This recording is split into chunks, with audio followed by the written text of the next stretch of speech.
नमस्कार। आज देश की तमाम फटाफट खबरों में आपका स्वागत है। भारतीय रेलवे ने त्योहारों को देखते हुए कई स्पेशल ट्रेनें चलाने की घोषणा की है। इन स्पेशल ट्रेनों में कुछ को पूजा स्पेशल ट्रेन के नाम से, जबकि कुछ ट्रेनों को फेस्टिवल स्पेशल ट्रेनों के नाम से चलाया जा रहा है। रेलवे के सभी जोन में तैयारियां सीजन में स्पेशल ट्रेन चलाने का ऐलान किया जा रहा है। इसी कड़ी में पूर्वोत्तर रेलवे ने भी पूजा स्पेशल ट्रेनों की लिस्ट जारी कर दी है, जिसमें टाइम टेबल और पूरे शेड्यूल की जानकारी दी गई है। दिल्ली में 30 अक्टूबर से पहले सभी वाहन मालिकों को अपनी गाड़ियों में हाई सिक्योरिटी रजिस्ट्रेशन प्लेट लगवानी होगी। दरअसल सरकार ने सुरक्षा के मद्देनजर हाई सिक्योरिटी नंबर प्लेट वाहनों में लगवाना जरूरी कर दिया है, जिससे दिल्ली में 1 अप्रैल 2019 से पहले के सभी वाहनों के लिए हाई सिक्योरिटी रजिस्ट्रेशन प्लेट और कलर कोड वाले स्टिकर लगाना अनिवार्य कर दिया गया है। चीन की एक नई कोरोना वायरस वैक्सीन का एंटीबॉडी पर अच्छा रेस्पॉन्स देखने को मिला है।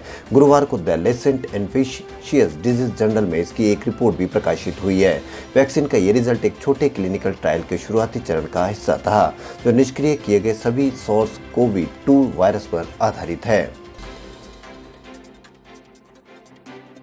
बलिया गोलीकांड का मुख्य आरोपी धीरेंद्र सिंह गिरफ्तार हो चुका है। उत्तर प्रदेश की राजधानी लखनऊ में एसटीएफ ने उसे धर दबोचा। वहीं अब बलिया कांड में आरोपी की गिरफ्तारी के बाद धीरेंद्र सिंह का परिवार सीबीआई जांच की मांग कर रहा है। दुनिया भर में कोरोना संक्रमण के मामलों की संख्या बढ़कर 4 करोड़ से अधिक पहुंच गई है, जबकि 11 लाख से अधिक लोगों की कोरोना से मौत हो चुकी है। वहीं भारत में संक्रमितों का आंकड़ा 74.94 लाख के पार हो चुका है और 1,14,000 से अधिक लोगों की मौत हो चुकी है। इसी बीच केंद्रीय स्वास्थ्य मंत्री हर्षवर्धन ने रविवार को स्वीकार किया कि कोरोना संक्रमण के मामले में भारत कम्युनिटी ट्रांसमिशन के चरण में पहुंच चुका है। भारत में सर्दियों के मौसम में कोरोना वायरस संक्रमण की दूसरी लहर देखने को मिल सकती है। अगर महामारी दूसरी लहर आती है तो स्थिति अधिक बिगड़ सकती है। कोरोना वायरस महामारी से निपटने के प्रयासों में समन्वयन के लिए गठित विशेषज्ञ पैनल के प्रमुख और नीति आयोग के सदस्य वी.के. पॉल ने कहा कि हम सर्दी के मौसम में भारत में कोरोना वायरस संक्रमण की दूसरी लहर की आशंका से इनकार नहीं कर सकते हैं। देश में रविवार को कोरोना संक्रमण के 61,871 नए मामले सामने आए। इसके साथ ही भारत में कुल संक्रमितों की संख्या 74 लाख के पार हो चुकी है। मगर भारत सरकार के बनाए वैज्ञानिकों के पैनल का दावा है कि कोरोना अपने पीक से गुजर चुका है।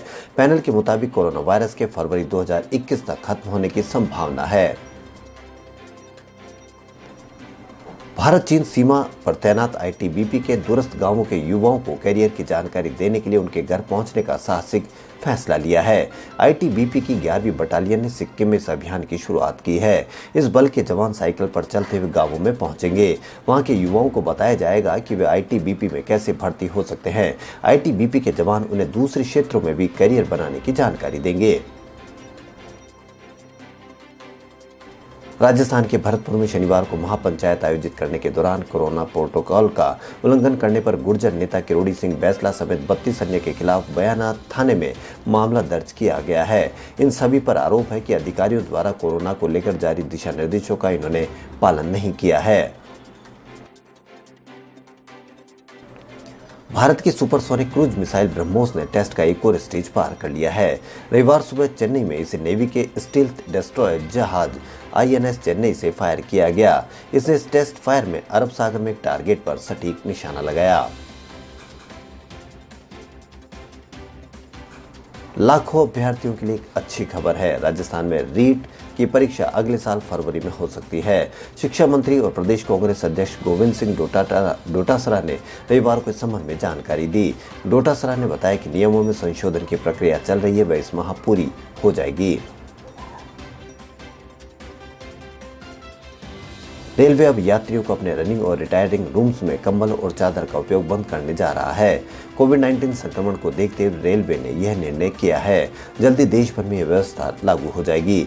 रेलवे बोर्ड ने इस संबंध में उत्तर पश्चिम रेलवे समेत सभी जोनल ऑफिस में कहा कि वह अपने अपने रेल मंडलों में बने रनिंग रूम्स में इसी महीने से यह व्यवस्था लागू करेंगे।